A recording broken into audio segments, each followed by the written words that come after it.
부처님께서 정강림에 머물고 계실 때였습니다. 맑은 바람이 고요한 숲을 스치며 산새들은 부드러운 울음으로 아침을 맞이하고 있었습니다. 그때 한 제자가 부처님께 다가와 조용히 엎드려 말했습니다. 부처님, 저는 매일 수행하고 정진하려 노력하고 있습니다. 하지만 마음속 고요함은 오지 않고 깨달음은 저 멀리 있는 것 같습니다. 저는 도대체 얼마나 더 많은 것을 배워야 그 깨달음에 닿을 수 있는 것입니까? 부처님께서는 조용히 그 제자의 눈을 바라보시고 이렇게 말씀하셨습니다. 너는 너무 멀리 보고 있구나. 깨달음은 너의 눈앞에 있다. 그러나 너는 자꾸만 바깥을 향해 손을 뻗고 아득한 것들을 기대하고 있구나. 깨달음이란 바람처럼 멀리 있는 것이 아니라 숨처럼 가까운 것이다. 우리는 살아가면서 무언가를 알아야 하고 쌓아야 하며 달성해야만 성숙해질 수 있다고 생각합니다. 하지만 진리는 언제나 단순한 곳에 있습니다. 오늘의 주제는 바로 그것입니다. 깨달음은 멀리 있지 않습니다. 매일 3번, 단 한 가지를 실천하는 것만으로도 마음은 고요에 다다를 수 있고 그 고요 속에서 우리는 진실을 발견할 수 있습니다. 혹시 여러분은 하루에 몇 번이나 나 자신을 돌아보시나요? 하루에 단 3번, 딱 3번만 자신의 마음을 가만히 바라보면 그 안에서 무엇이 일어나고 있는지를 알 수 있습니다. 그리고 그 인식만으로도 우리는 불안과 번뇌에서 한 걸음 물러설 수 있습니다. 부처님께서는 종종 이런 말씀을 하셨습니다. 마음을 들여다보는 이는 세상을 다스릴 수 있다. 그렇기에 오늘은 그 마음을 어떻게 들여다보아야 하는지를 불교의 오래된 지혜를 통해 나누고자 합니다. 예전에 한 수행승이 있었습니다. 그는 마음이 항상 들뜬 상태였습니다. 명상 중에도 공부 중에도 사소한 소리나 사람의 눈빛에 쉽게 흔들렸습니다. 그 모습을 본 스승은 그를 조용히 불렀습니다. 그리고 말했습니다. 내 마음에 무슨 일이 일어나고 있느냐? 수행승은 대답했습니다. 스승님, 아무 일도 없습니다. 그저 집중이 안 될 뿐입니다. 그러자 스승은 말했습니다. 그게 바로 내 안의 일이다. 집중이 되지 않는 그 순간을 그대로 바라보아라. 판단하지 말고 억지로 고치려 들지 말고 그 상태를 알아차려라. 그것이 수행의 시작이다. 바로 이것이 오늘 우리가 첫 번째로 실천해야 할 지혜입니다. 자신의 상태를 있는 그대로 바라보는 것. 좋고 나쁨으로 재단하지 않고 그냥 알아차리는 것입니다. 이것이 첫 번째입니다. 깨달음은 거창한 철학이나 수천 권의 경전 속에 있는 것이 아니라 하루에 한 번이라도 자신을 들여다보는 마음 안에 존재합니다. 그리고 다음 이야기에서는 두 번째 실천, 바로 멈춤에 대해 이야기해 보겠습니다. 세상을 살아가며 우리는 얼마나 자주 멈추고 있는지 함께 나눠보겠습니다. 그날 저녁 스승의 가르침을 되새긴 제자는 조용히 숲으로 향했습니다. 작은 연못가에 앉아 있노라니 어느덧 해가 저물고 물 위로 달빛이 번지기 시작했습니다. 그 순간 그는 마음속에 계속 웅웅거리던 질문 하나를 꺼냈습니다. 나는 왜 이렇게도 계속 움직이려 드는가?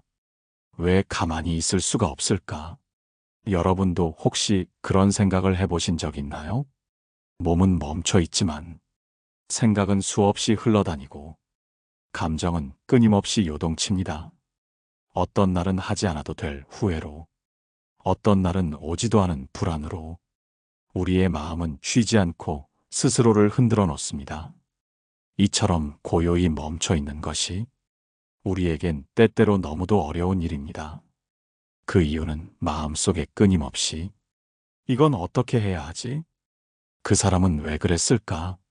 앞으로 나는 어떻게 살아야 하지? 라는 생각들이 자리 잡고 있기 때문입니다.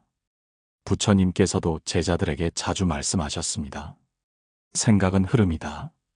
흐름에 빠지면 물결에 떠밀려 가게 된다. 하지만 그 흐름을 멈추고 바라보면 자신이 떠내려가고 있었음을 깨닫게 된다.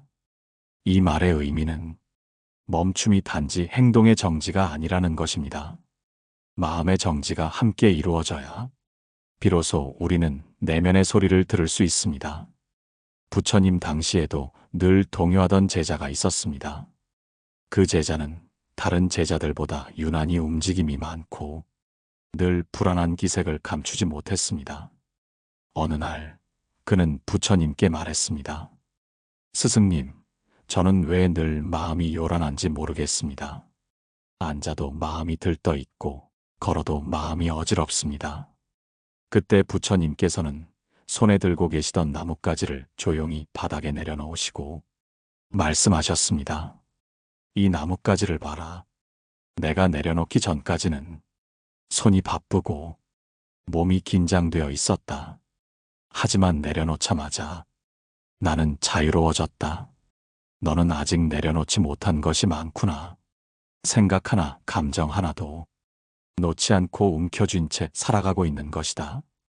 그 모든 것을 놓아보거라. 그럼 너의 마음도 이 나뭇가지처럼 가볍고 고요해질 것이다. 여기서 우리가 둘째로 실천할 지혜가 나옵니다. 바로 의식적인 멈춤입니다.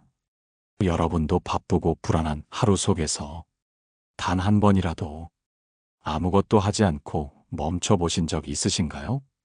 눈을 감고 호흡을 느끼며 자신의 마음에 무슨 일이 일어나고 있는지를 판단하지 않고 조용히 바라보는 그 멈춤이 우리 안에 가장 깊은 평온을 불러옵니다.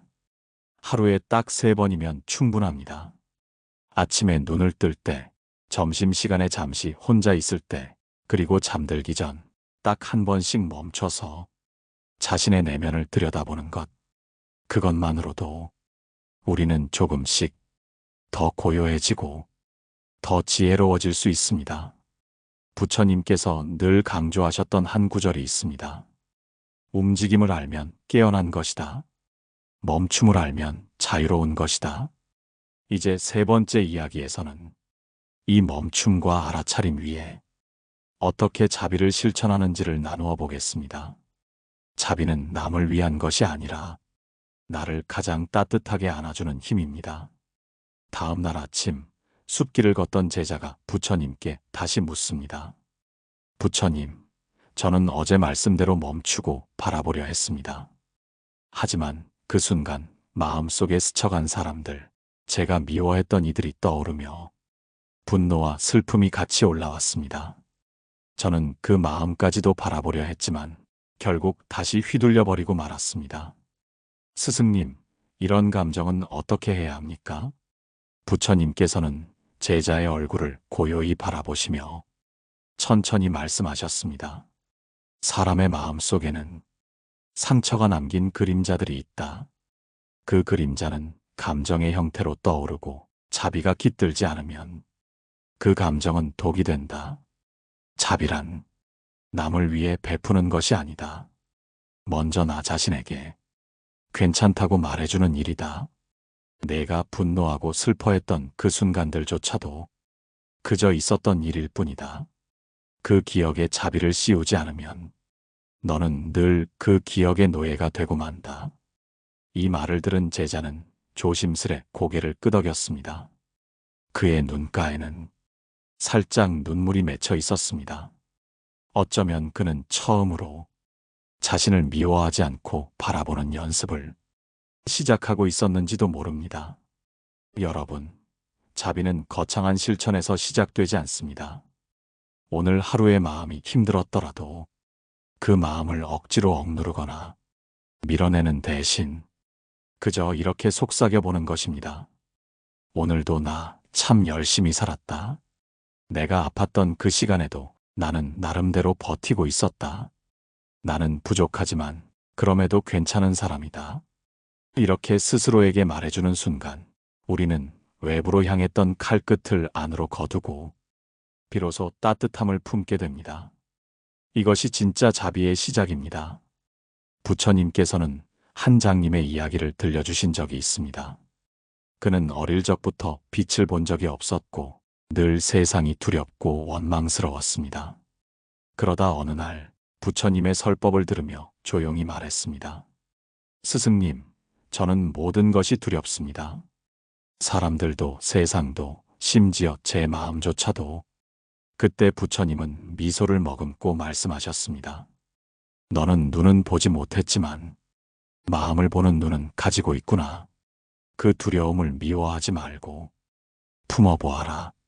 그 안에도 너를 향한 진심이 있다. 그 말에 장인은 한참을 울었습니다. 그의 삶을 바꾼 것은 시주도 명예도 능력도 아닌 자신에게 자비를 허락하는 순간이었습니다. 셋째 실천의 지혜는 이렇습니다. 자비는 밖이 아닌 안에서부터 시작된다. 청취자 여러분, 지금 혹시 당신 자신을 향해 너무 가혹하지 않으신가요? 오늘 당신의 부족함을 탓하기보다 그 부족함 속에도 있었던 애씀을 바라봐 주세요. 그것이 불완전한 우리 모두가 스스로를 안아줄 수 있는 가장 온전한 방법입니다. 이제 다음 이야기에서는 이 자비를 행동으로 어떻게 옮기는지를 더 깊이 나눠보겠습니다. 그 실천이야말로 깨달음을 매일매일 살아내는 방법입니다. 그날 저녁 스승님 곁을 지키던 또 다른 제자가 조용히 입을 열었습니다. 부처님, 자비가 내 안에서부터 시작되어야 한다는 말씀, 저는 깊이 새겨듣고 있습니다. 하지만 말입니다. 그 자비를 행동으로 옮기려 할 때마다 주변의 냉소나 무례함에 부딪혀 결국 다시 움츠러들고 말았습니다. 저는 왜 자비로운 행동이 더 어렵게 느껴지는 걸까요? 부처님께서는 미소를 지으시며 작은 풀잎 하나를 들고 그 잎의 흐름을 따라 바람을 가리키셨습니다. 자비는 바람과 같다. 바람은 늘 존재하지만 누군가는 그 바람을 시원하게 느끼고 또 다른 이는 거칠게 느낀다. 그러나 바람은 자신을 증명하려 하지 않는다. 그저 존재할 뿐이다. 너의 자비가 타인의 인정을 받지 못하더라도 그것이 자비가 아니라는 증거는 아니다. 자비는 인정받기 위해서 실천하는 것이 아니라 내 안의 괴로움을 덜기 위해 실천하는 것이다. 그 말에 제자는 조용히 고개를 끄덕였습니다. 그는 어쩌면 타인의 시선 속에서만 자신의 따뜻함을 확인하려 했는지도 모릅니다. 여러분, 이제 생각해 보세요. 우리는 왜 어떤 말 한마디 혹은 누군가의 눈빛 하나에 마음이 조급해지고 무너지곤 할까요? 그 이유는 우리의 자비가 아직 밖에 있기 때문입니다. 밖에서 오는 평가에 휘둘리는 자비는 쉽게 흔들리고 사라집니다. 하지만 내면에서 일어난 자비는 조용히 그러나 끈질기게 내 삶의 중심을 지탱합니다. 부처님께서는 다시 제자들에게 옛 성의 한 수행자의 이야기를 들려주셨습니다. 그 수행자는 남의 비난을 자주 받았고 심지어 돌을 맞기도 했습니다. 하지만 그는 매번 고개를 숙이며 말했습니다. 이 돌은 내게 무언가를 깨닫게 하려 오는 것이지 나를 부수려 오는 것이 아니다.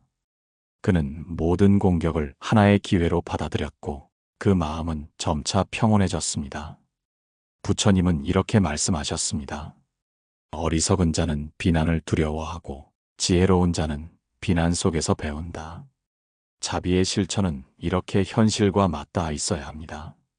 누가 알아주지 않더라도 오늘 내가 베푼 친절이 작아 보일지라도 그것이 내 안에 평온을 키웠다면 이미 큰 깨달음을 실천한 것입니다. 청취자 여러분, 혹시 오늘 누군가에게 친절하게 대하려다 조금 무시당한 느낌이 드셨나요? 그렇다면 속상함 대신 이렇게 자신에게 말해보세요. 나는 지금 내 마음의 평화를 키운 것이다. 상대가 알아주지 않아도 내 자비는 나를 지켜주고 있다.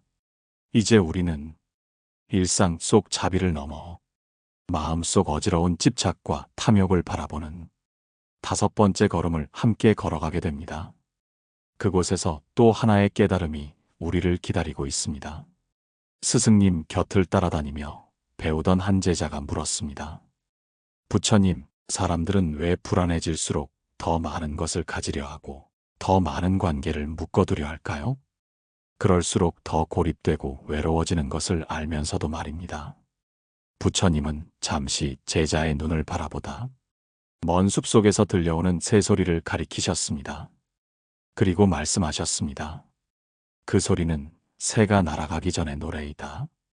새는 가지기 전에 노래하지 않고 떠나기 전에 노래한다. 그것이 자유이다. 제자는 그 말을 듣고도 한동안 이해하지 못했습니다. 그러자 부처님은 조용히 이렇게 덧붙이셨습니다. 마음이 불안하다는 것은 무언가를 잃을까봐 두려워하는 마음이다. 그 두려움이 너로 하여금 사람을 붙잡게 하고 물건을 모으게 하며 말을 많이 하게 만든다. 하지만 내려놓을수록 진짜 너는 점점 드러나게 된다. 그날 이후 그 제자는 매일 아침마다 가장 아끼는 물건 하나를 남몰래 바위 밑에 묻었습니다. 그리고 저녁이 되면 다시 그것을 꺼내보며 자신의 마음이 그 물건에 여전히 머물러 있는지를 관찰했습니다. 며칠은 전전긍긍했고 며칠은 미련이 남지 않았습니다. 하지만 어느 날은 바위 밑에 무엇을 묻었는지도 잊고 하루를 평안히 보냈다는 사실에 스스로 놀랐다고 했습니다. 이처럼 우리가 움켜쥐고 있는 그것들은 사실 마음의 불안을 채우기 위한 임시적인 대체물일 뿐입니다. 물건도 사람도 지위도 우리의 진짜 본질을 채워주지 못합니다. 불교에서는 이를 탐착이라 부릅니다. 탐욕과 집착이 뒤섞여 우리를 한자리에 묶어두는 힘입니다. 그 탐착이 강할수록 우리의 마음은 더욱 좁아지고 세상은 점점 위협적으로 느껴지기 시작합니다. 하지만 내려놓는 순간 세상이 달라 보입니다. 마치 조용히 내리는 이슬비 속을 걷다가 갑자기 구름이 걷히는 순간처럼 모든 것이 맑고 명료해집니다. 여러분도 오늘 하루 작은 것 하나라도 내려놓아 보시겠습니까? 그것은 물건일 수도 있고 누군가에 대한 원망일 수도 있습니다. 그리고 조용히 자신에게 묻는 겁니다. 이것이 없다고 정말 나는 무너지는가? 그 물음에 대답할 수 있다면 이미 마음의 여유가 시작된 것입니다. 부처님께서는 자주 이렇게 말씀하셨습니다. 텅 빈 그릇이 가장 가득 찬 그릇이다. 무언가로 가득 찬 마음은 진리를 담을 수 없다. 이제 우리는 마지막 걸음을 향해 나아갑니다. 그곳에서 우리는 하루 3번 잠시 멈춰 자신을 바라보는 연습을 통해 깨달음은 결코 멀리 있는 것이 아님을 함께 느껴보려 합니다. 마지막 날 스승님과 제자들은 해가 저무는 강가에 앉아 있었습니다. 노을은 강물 위에 조용히 퍼졌고 바람은 거의 멈춘 듯 고요했습니다. 제자 하나가 두 손을 모으며 조심스럽게 물었습니다. 부처님, 저희는 늘 깨달음을 먼 길 끝에서 찾으려 합니다. 그런데 스승님께서는 늘 가까운 곳에 있다고 하십니다. 하루 3번 자신을 돌아보는 것만으로도 정말 그 깨달음에 닿을 수 있는 걸까요? 부처님은 잠시 눈을 감으셨다가 강물 위를 천천히 바라보며 말문을 여셨습니다. 아침에 눈을 뜨며 스스로에게 물어라. 오늘 나는 어떤 마음으로 살아갈 것인가? 낮에는 숨을 고르며 물어라. 지금 내 말과 행동은 진실한가? 밤에는 등을 기대어 다시 물어라. 오늘 나는 나에게 떳떳했는가? 이 3가지 질문을 하루에 단 한 번이라도 정성껏 한다면 그것이 바로 수행이다. 그것이 바로 깨달음이다. 제자들은 침묵 속에서 고개를 숙였습니다. 말이 아닌 그 울림이 하나하나의 가슴에 와 닿았기 때문입니다. 이어서 부처님은 천천히 말을 이으셨습니다. 깨달음은 특별한 사건이 아니다. 한 번에 하늘이 열리고 번개가 치는 그런 변화가 아니다. 그보다는 무거운 돌 하나씩을 조용히 내려놓는 일이다. 그 돌은 후회일 수도 있고 두려움일 수도 있고 남과 비교하는 마음일 수도 있다. 내려놓을수록 마음이 가벼워지고 가벼워질수록 진리가 가까워진다. 그러면서 부처님은 수행 중 가장 중요하다고 여겼던 가르침 하나를 전해주셨습니다. 3년 불망, 하루에 3번 내 마음을 잊지 마라. 그것이 바로 깨달음의 시작이다. 이 말씀은 불자들 사이에서 오랜 세월 동안 가슴에 새겨진 말로 전해졌습니다. 3년 불망, 하루 3번 마음을 잊지 마라. 깨달음은 멀리 있는 것이 아닙니다. 자신의 마음을 제대로 바라보는 그 순간, 벌써 첫 걸음을 디딘 셈이죠. 여러분도 오늘 하루 단 3번만이라도 조용히 멈춰보세요. 아침에 눈 뜨면서, 낮에 마음이 조급할 때, 그리고 밤에 하루를 마무리할 때, 그때 그 작은 질문들이 여러분의 삶을 천천히, 그러나 분명히 바꾸게 될 것입니다. 오늘의 방송을 통해 당신의 마음이 조금이라도 가벼워졌기를 바랍니다. 깨달음은 멀리 있는 게 아닙니다. 바로 이 순간 자신을 마주하는 그 마음 안에 있습니다. 이 영상이 여러분에게 조금이라도 위로가 되고 힘이 되셨다면 좋아요와 구독 그리고 따뜻한 댓글로 함께 걸어갈 인연을 만들어주세요. 우리는 날마다 더 가볍고 더 따뜻해질 수 있습니다. 그 길에 함께 해주시길 바랍니다. 마음의 평온이었습니다.